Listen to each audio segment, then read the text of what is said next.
Yeah. Welcome to the room where queens rise, where voices get louder, where power meets purpose. This is Linda Love Talks. Started with a vision, fire in my soul, turned every setback into solid gold. Crown on my mindset, thrown in my lane, speaking true louder, breaking every chain. Welcome back to Linda Love Talks, the show where we go beyond headlines and dig into deeper forces shaping our world. I'm your host, Linda Love, and today's episode is one every politically curious mind is going to appreciate. I'm so honored to be joined by Vesela Mangeyna, a fellow political science graduate, a global thinker, an expert in reading the unspoken language of power. Today, we are breaking down something you've seen but may not have fully understood: the role of body languages in politics, especially in the context of the meeting between President Donald Trump and President Volodymyr Zelensky. We talk about how leaders communicate beyond words, how gestures and presence influence perception, and why paying attention to these signals matters for citizens, analysts, and anyone who cares about leadership. If you think politics is all about what's said, think again. There's another layer, and we're diving right into it. Let's get into it.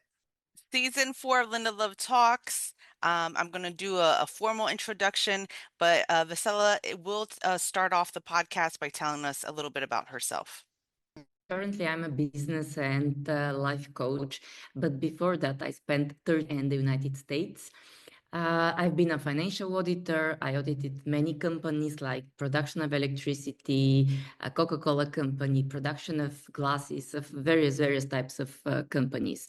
And this gave me a wide range of expertise in being able to communicate with various people, cultures, and various backgrounds. So this enriched me a lot. And before my finance corporate experience, I spent some time in the Bulgarian politics. I graduated in political science. This is my first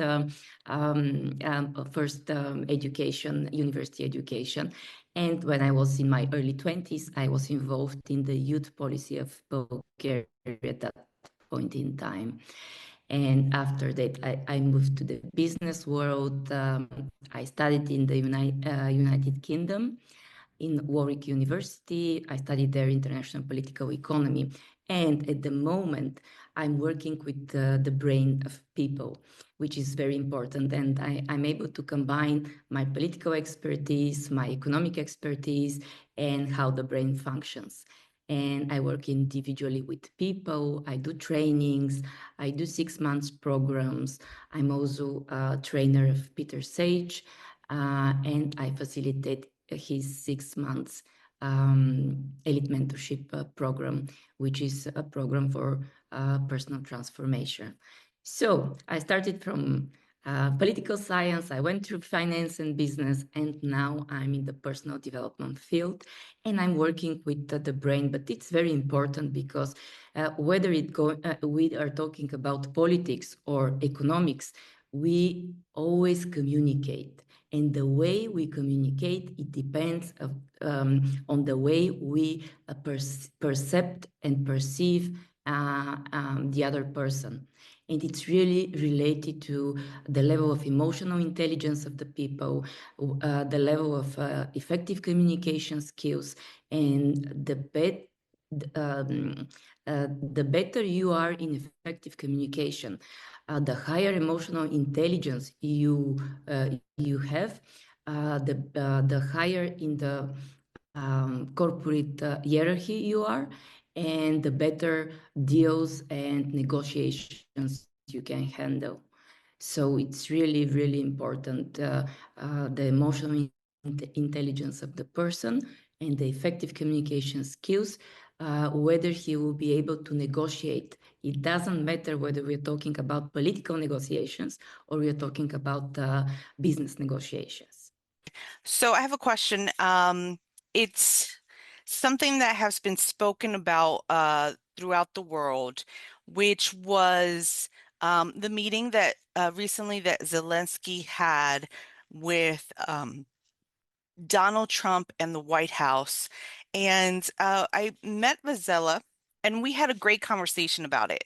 And I like being able to talk about politics and not be overly fanatic, be a little bit withdrawn from it so that I can understand the different perception that other individuals have and even other countries, right? So Vesela had a very Yes, interesting absolutely. perception. Did you want to share it with us? Yes, sure. That's true that we had a very good conversation in Paris a few weeks ago, and I shared with you that I watched that famous meeting in the White House between Zelensky and Donald Trump. And initially, I watched only the last 10 minutes when the dispute was very active.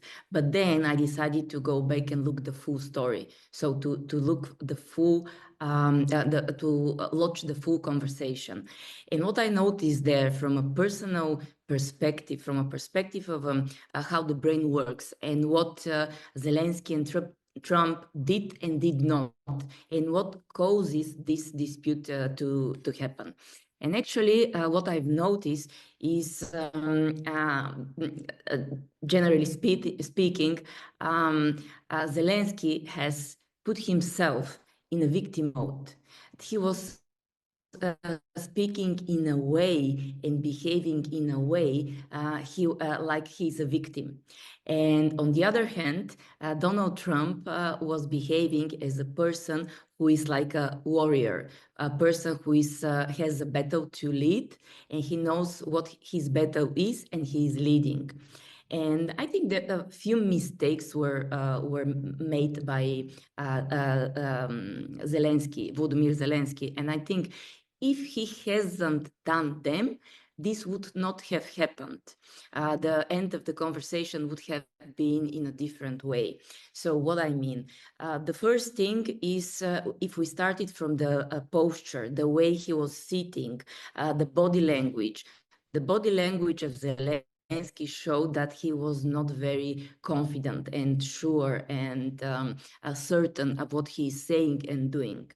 Another very important thing, I don't know whether this could have been resolved initially or not, but the language he was using, the English language, was not in his favor because he was not able to find the proper English words, and the way he was talking, they were sounding like he's accusing, but not accusing somebody else, but he was accusing. It sounds like he's accusing the host of the meeting, meaning Donald Trump and his team. And so this in this way, he puts himself in a very disadvantaged position. Another very important thing he was doing, he was going back in the past a lot. Donald Trump was saying, he said, I want to collaborate, I want to contribute for the peace, and he wanted to put on the table to have negotiations. But Zelensky was going backwards a lot, and he was talking about 2014 and things that are happening in the past. Definitely they're related to the present, but they were not very related to the current conversation. So Zelensky was going very much in the past and what has happened in the past or what has not happened in the past, instead of being here and right here in the very moment. And he was also accusing a lot Vladimir Putin, talking very bad things about him. I'm not saying who is bad and who is good. I'm not saying right now this, but when we have on one hand Donald Trump, who wants to put people to sit on a negotiation table. And if you want to go to a negotiation table and one side is Russia and the other side is Ukraine and United States is the intermediary part, if and Donald Trump said it in the conversation, if I want a negotiations, I cannot accuse the other party because the other party will never come to the table of negotiation. There was another very important thing and mistake that Zelensky was doing, and it was Zelensky was interrupting. Yes, Donald Trump was not allowing Zelensky to answer to questions asked by the journalist. So journalists were asking questions, Donald Trump were answering, and he was not allowing Zelensky to answer the questions. And several times Zelensky wanted to take the word, but he was not able. And in the sublime moment when the conversation went in the wrong direction was when Zelensky took the word very, how to say, very rigidly. And there was one very specific word said from the American side that made Zelensky, how to say, anxious. And this was the word diplomacy. Answering to the question of one of the journalists, J.D. Vance used the word diplomacy. And then Zelensky said, without being asked. The situation was the following. Donald Trump said, okay, I will allow one more question from the journalist and we're going to close the meeting. And then J.D. Vance said, I want to share something. And he started developing a thesis. And then he said diplomacy. And this is when Zelensky said, what type of diplomacy are you talking about? Without anybody asking him, without the host Donald Trump asking. And this is how the dispute started. So somehow he put himself in the, I don't know how to express it. Imagine that in this specific moment, Zelensky was the lamb, and J.D. Vance and Donald Trump were the wolves. And Zelensky he put himself in this situation. And the first 30 minutes of the conversation, I watched very carefully, and I saw how Zelensky got hooked of what Donald Trump was saying. And for example, Donald Trump was saying to him, you don't hold the cards. The cards are not in your hands. And he said, I'm not playing cards. But this is just the form. And Zelensky did the mistake, instead of looking in the substance of the meaning of using the metaphor of cards that Donald Trump was using, Zelensky just said, I don't play cards. And they start talking on the line of ego. So Zelensky was answering from ego point of view. He was not answering from a substance point of view. Okay, what is the situation? Where we are now? What we have in our plates, on our table. And when you start talking on the ego side, you will never have a consensus. The moment you change the conversation from the real stuff, the real business, the contract, or whatever they gather together to do, the moment you divert from the main stuff and you go to the ego part, it happens what it has happened.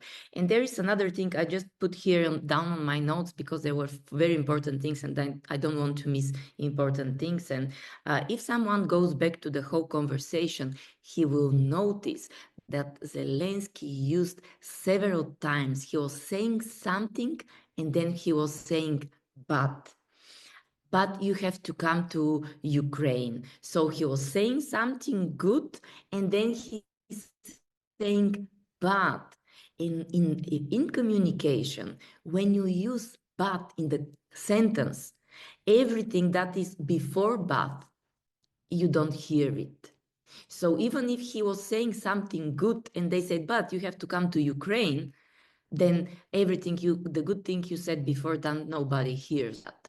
So, and he said it several times, like 5 times at least in different situations. And this is a key in the effective communication. You have to know what language to use, because the type of language you use, you can do different messages to the audience. Another important thing, important mistakes Zelensky did, he was complaining all the time. When you're in a victimhood mode, even in life or in this situation, the victim does two things. One is to accuse the other party. It doesn't matter who is this, whether this is Putin, it doesn't matter who is you are accusing. And the second, you don't take the responsibility of your actions or what you have to do. And by complaining and accusing the other party, he put himself in a victimhood mode. And Donald Trump, being a businessman, a person who developed so huge businesses, and he did many deals. He's a warrior type of personality. Carl Jung, the psychologist, he's saying there are 4 types of psyche, of human psyche. There are 4 types how the human psyche is thinking. So every person, no matter whether you're a woman, the human psyche, and everybody has the 4 languages, but every one of us has one primary language. And I analyzed what is the language of Donald Trump in this specific conversation, and what is the language of Volodymyr Zelensky. I will say about the 4 types. The 4 types is one of them is sovereign. This is the person, the king, the person who thinks about everybody, the group. This person talks in a very direct manner. For him, things are either white or black. The opposite of the sovereign is the magician. This is the person who loves freedom, autonomy, and he sees the world in various nuances of gray. The other two languages or psychological types of thinking are the warrior and the lover. Warrior is a person who leads a battles. He loves to defend something. He loves winning. He is very straight and direct. He hates people who are weak. He's not afraid to go into conflicts. A warrior type of personality is not afraid of going into conflicts. And Donald Trump is a warrior type of psyche. His psyche is a warrior type, and he loves leading battles, and he hates if someone is weak. And the opposite of the warrior is the so-called lover, but lover in the meaning of someone who is peaceful. He wants everybody to be happy, world justice. And the greatest disadvantage of a lover type of psyche is that he's very open. He very often goes into a victimhood, because he is not able to express his needs or necessity, what he wants.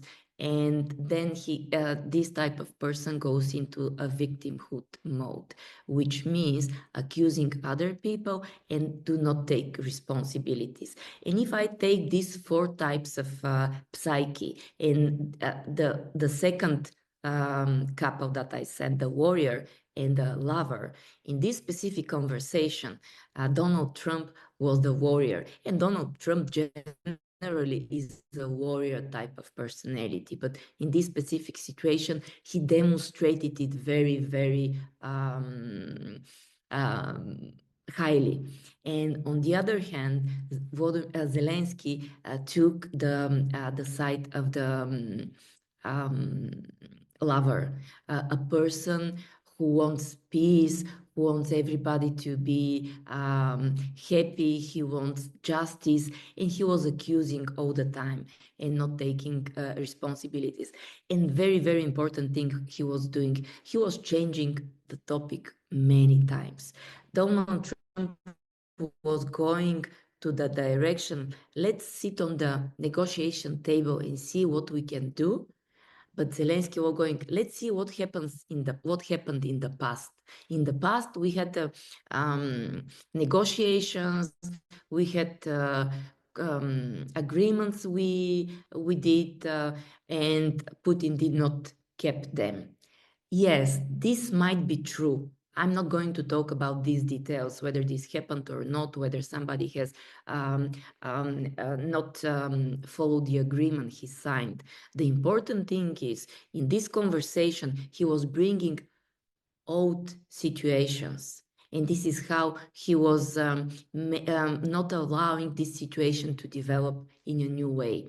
And another thing I just now remember, Zelensky said that the previous presidents of the United States, like Joe Biden, Obama, who was before the first presidency of Trump, they were not somehow. I just don't remember the word he used, but it was like, in a sense, they were not. Putin has agreed something with them, but didn't keep the word. And he was implying to Trump that Putin will do the same to Trump. And at this moment, Donald Trump said, he didn't do this with me. Mm-hmm. So the fact that he did this to other previous presidents doesn't mean he will do it to me. And this is where the ego of Trump was touched. In the posture, the physical posture, the way he was dressed, the language, because the English language he was speaking was not the level it's required for this type of meetings, and he was not able to clearly express his thoughts because of the language. The accusations, using bad, interruptions, the nervousness, every time going back to previous situations, I'm not playing cards. All these things touched the ego of Donald Trump. And up to the 30 or 35 minutes of the conversation, Donald Trump was controlling himself in a very well, I must say. But then probably at some point things just exploded. And I will share something with you. Initially, when I watched the last 10 minutes, I said, oh, this must be a scenario. They plan it in that way or something like this. But when I watched the full conversation, I didn't see a scenario. I see that everybody in the conversation is able to manage and control his participation in the conversation. And in this specific situation, Zelensky was not able to manage the thesis in this situation. And then he was not able to manage it because he was alone. This is another important thing in the conversation. Hans and other people and all the journalists. But this was not the most important thing. The most important thing was, I've got the feeling that Zelensky has no idea why I'm here at this specific moment. Because when I work in the corporate world, there is very important thing when we go to meet a client. Before the meeting, we prepare and we discuss what outcome do we want. We want out of this meeting, why we are here. And my impression is that Zelensky didn't know why he was there, because if he was there to sign a contract, he would not go into 10 years ago, what has happened 10 years ago in the way he did it. So somehow he forgot why I'm here. And he was starting generally about the situation he's experiencing them, and putting not only himself, but the whole nation into a victimhood mode. Because I want to share something. If we want to see um, how to say, an exit of this war, or something to happen, or to see the end of this war, I would not say diplomacy. I would say effective communication is needed.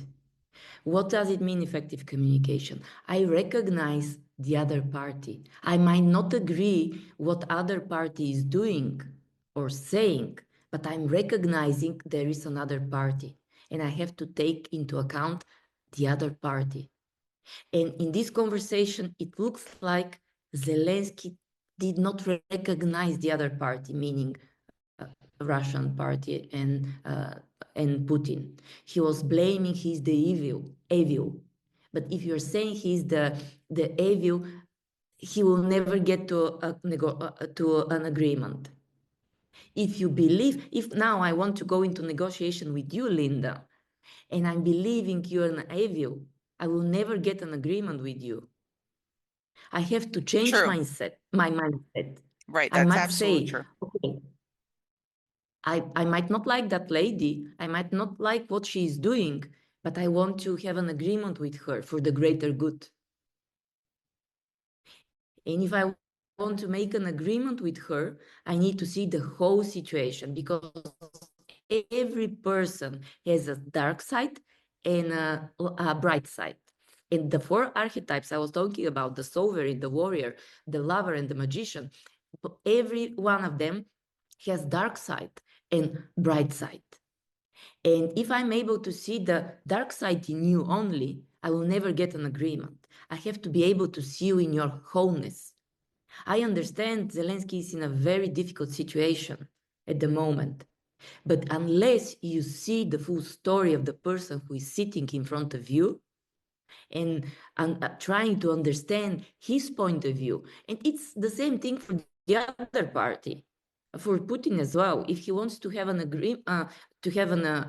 end of this war, and he's thinking about peace, and he's a leader who wants to have a good impact, not only for his nation, but the whole world, then he needs to be able to understand the other party. So it's the same for both parties. And in this specific situation, when it go back to the conversation in the White House between Donald Trump and Zelensky, Trump was not able to understand Zelensky position. Trump has his own scenario of how things have to happen. He said, I'm here to help to have peace in the world. I want to be the intermediary part and to help you have an agreement. But he was not hearing the what Zelensky is saying. He was not hearing the pain of Zelensky. And whether Absolutely. this is, Yeah. yeah. He has a lack of empathy in general. I don't think they're very good. But it's so interesting that this has set the world on fire and set the world forward, and that these two individuals, both the leader of Ukraine and the current leader of the United States, were actually both actors. So sometimes I wonder how much of the reality are we actually seeing, because we cannot forget they were not trained in politics, either of them. Yet they hold one of the greatest offices in their country, in each individual's countries, and that they were both actors. So sometimes I wonder, what's the reality? As you well know, we both are trained. Me and Vesela are both trained in politics. So we see sometimes what happens behind the curtains that many times the general public does not see. I think this political analysis on the political communication of the meeting was to the point. It was a great point, very well detailed, and I love that I was able to bring another political expert into the conversation and someone who's not has nothing to really do with our American politics, because that way you get a different perspective. You don't get someone who's, hey, I'm a true hard Republican or I'm a true hard Democrat. You get someone who's actually seeing it from a third point of view. Vesela. So thank you so much. I have another question before we leave the audience today because our time Yeah. is running out. Do you in what does your country, or what is, because we don't get news from Bulgaria here in the US, it's very difficult. What is the overall feeling in your country? Do you have, is there any type of feeling with regards to would your country be next in a takeover from Russia? Yeah, I think this is more of populist talking. Yeah, Yeah. you can see in the media, some people are saying this, but this is not real. This is not real. This is something like a populism. Okay. It's not real thing. And I would say it's not real. And this is, instead of making the situation better, this worsens the situation. So this is, for me, knowing about politics and everything about behavior, human behavior, this is not real. Okay. That's And I don't believe in this. That the ambition of Putin, the ambition of Putin is to, yeah, this is absolutely not real. good. No Good. ground for this. Good He for you. hasn't shown, Putin himself, he has not shown any indication. With regards to Bulgaria. Yeah. And that's a good point of view.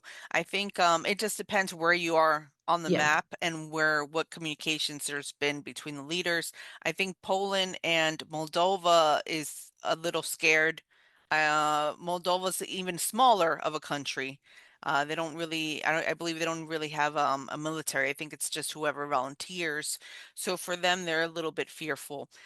So thank you so much for sharing your viewpoint and your expertise. I think it's going to be greatly appreciated here on Linda Love Talks podcast. You have just a few minutes left. Do you have anything to promote? I know you're speaking, you're doing a couple things. Let the audience know. Yes.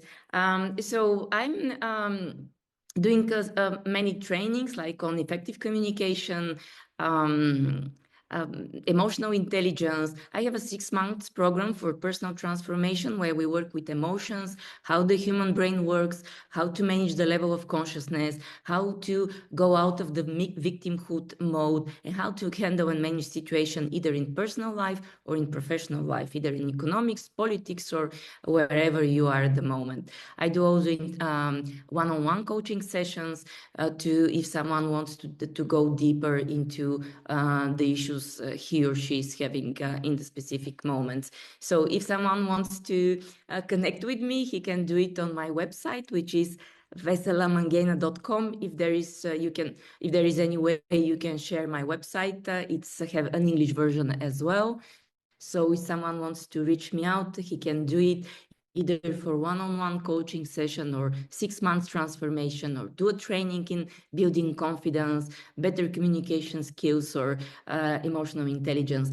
And I want to end up with something that you said about both Donald Trump and Zelensky, that they both are actors. And actors usually has huge ego. Yeah. And this is very important. Because they are very easily able to hook on the ego side of the conversation.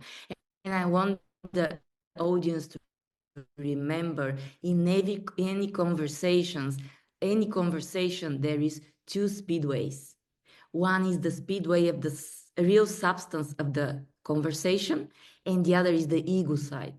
The moment you get hooked on the ego side, you will never get an agreement. If you want to get an agreement, you have to manage the ego and to go back to the real stuff that you're talking about. That's absolutely great. You can also follow her on Instagram and LinkedIn. Please feel free to follow her. Let's see, make sure she gets hundreds of thousands of followers. That would be great. And with that, I'm going to stop recording. Your story matters. Your voice is power. Yeah. Your stories matter. Now let's talk. Linda Love Talks.